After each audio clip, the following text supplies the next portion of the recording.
Welcome one and all to episode 41 of Pocket Edition. I'm your host Sully, and today I'm joined by Mark. How are you today, Mark? I'm good. No adjectives to describe me this time.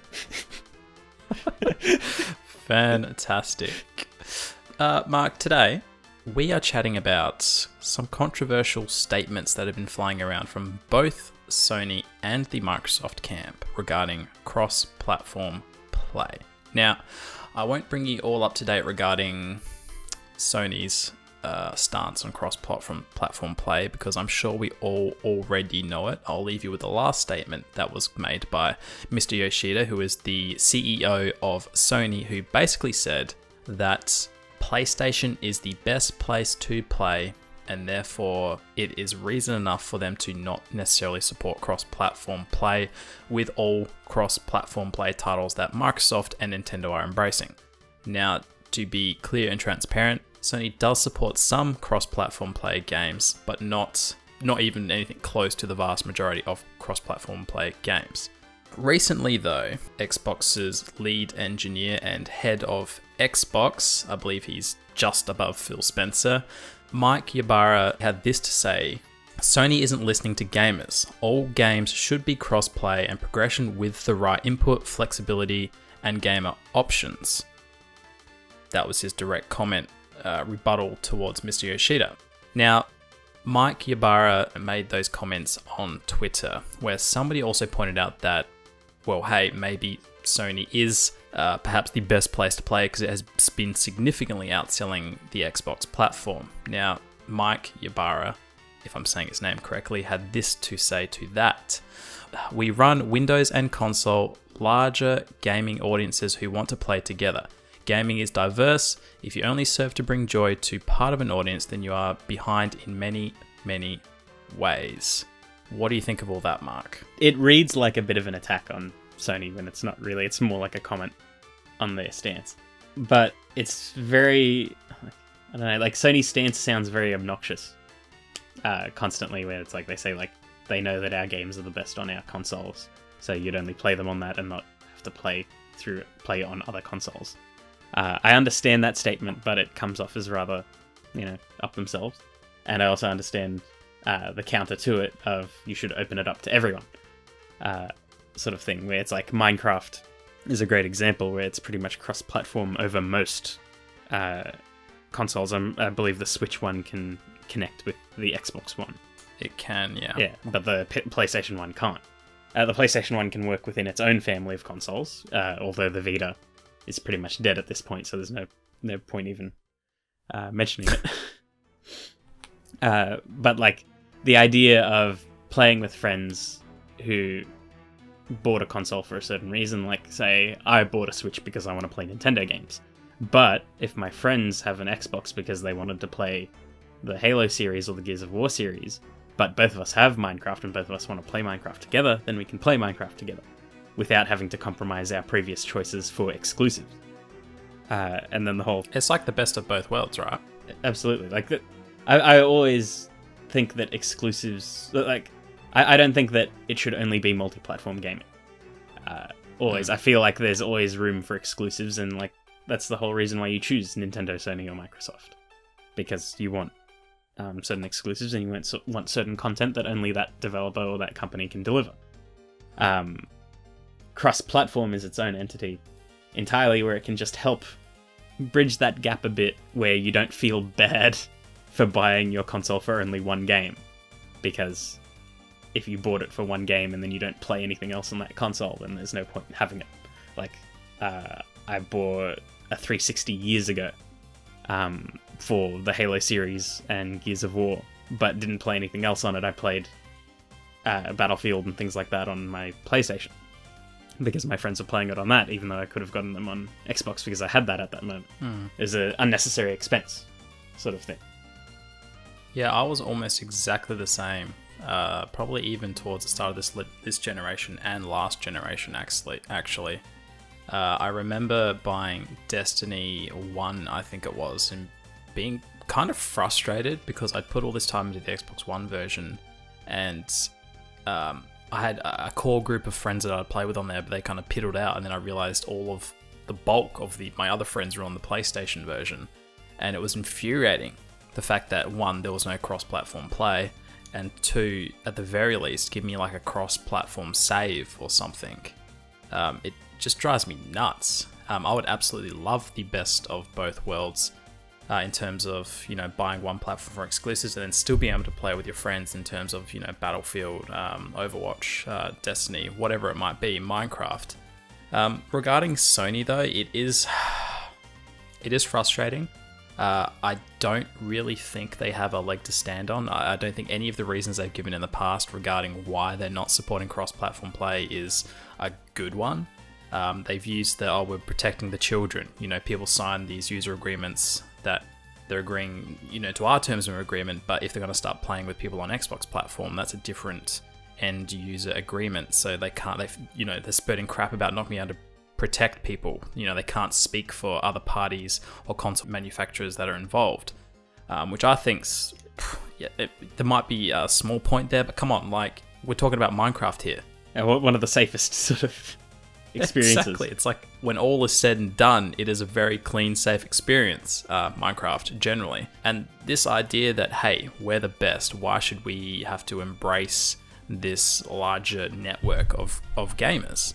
I think it's kind of arrogant, I think, and it kind of reminds me of the Sony that we knew from the end of the PS2 generation, when they came out, swing the bat around with the PlayStation 3. Yes, it was very powerful, but an extremely overpriced and feature-bloated machine that basically blew up in their face, and they spent the entire generation, much like Microsoft has this gen, trying to play catch-up with the competition and try to put a friendly consumer face on. I kind of feel like, PlayStation and Sony started extremely pro-consumer this generation, and now we've almost done a complete 360 and reversal, and we're seeing the other side of the coin again. I feel like Sony's stance, or not necessarily their reasoning, but I feel like the stance of cross-platform no would make a lot more sense if their console architecture was significantly different to everything else. Like, if the Switch wasn't cross-platform, I would understand, because it's this other sort of entity. But no, the Switch is the one that's doing cross-platform. And it's Nintendo. Yeah, and it's Nintendo. Expect Nintendo to turn around and go like, guys, we don't even know what cross-platform play is. We don't know what it is, but we're doing it. It doesn't make any sense, does it?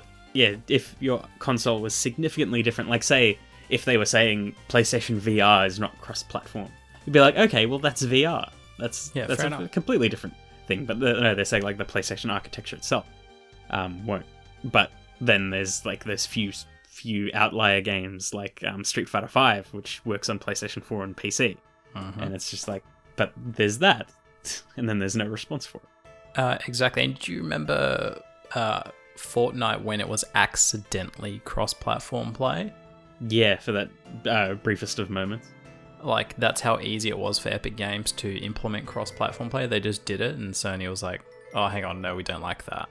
And just basically flicked the switch and killed it. Don't worry, Nintendo Switch is fine. No switches were harmed. I honestly feel like, though, one, it's a level of arrogance, but I kind of feel like the underlying reasoning for it is based in some kind of fear towards Microsoft. And I've spouted this hundreds of times before. Microsoft is developing a large family of devices that is being all-inclusive to all these different groups of gamers, and the value proposition of their kind of almost big giant ass garden of consoles and devices now is attractive. Do I want to buy the standalone PS4 and be locked into that ecosystem, or do I want to buy a tablet for Minecraft, or a PC for Minecraft, a Switch for Minecraft, an Xbox One S for Minecraft, an Xbox One X for Minecraft, my fucking phone for Minecraft? It's like 6 devices that I can play Minecraft on, or do I want to be stuck on PlayStation? So I almost feel like they, one, don't want to strengthen that value proposition for Microsoft, because let's face it, they own Windows. When you start, they've got 2 devices compared to Sony's 1, regardless, all the time. So that they're going to have almost the bulk share of gamers there, right?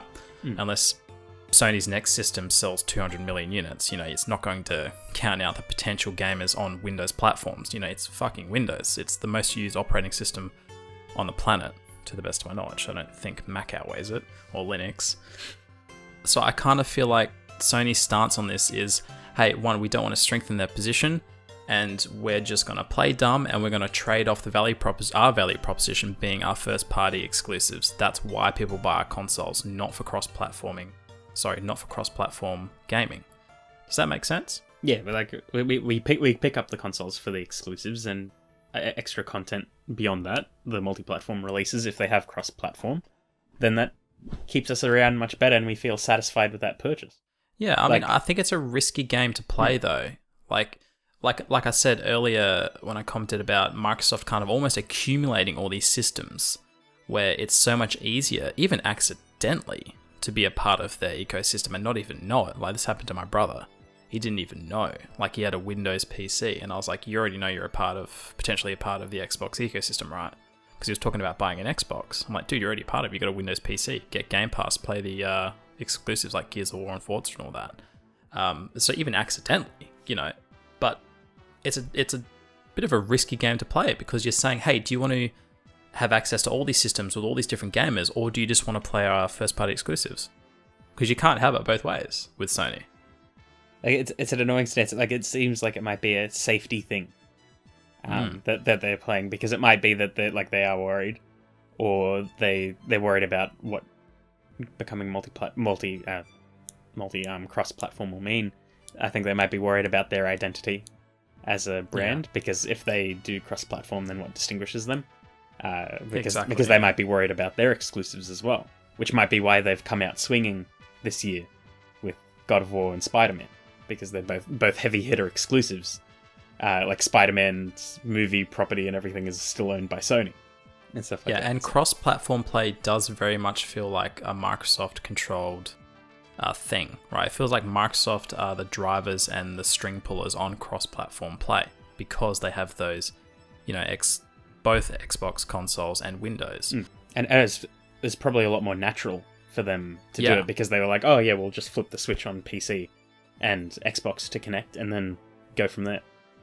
Exactly. So if Sony's already feeling pressured into entering something like cross-platform play, pressure that's created by what Microsoft's doing, are they potentially always feeling like maybe Microsoft is always going to have that level of control over the cross-platform play environment? Are they going to be dictating that space because they can just push more weight around with all their devices?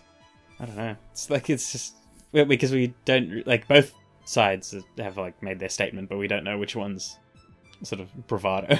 Yeah, exactly. Have you got anything else left to say on this one, Mark? Just make your stance clear, but truthful, because it seems like they're just saying nah, but not saying why. It could just be something simple as Sony just don't really want to. Yeah, which is even almost worse. But I feel like we're reaching that point with the latest comments. Just kind of seems arrogant and confusing. My opinion is they're only hurting themselves in the long run. You might as well join the club, because you're going to get forced there one way or the other, I think, and you might as well not go kicking and screaming.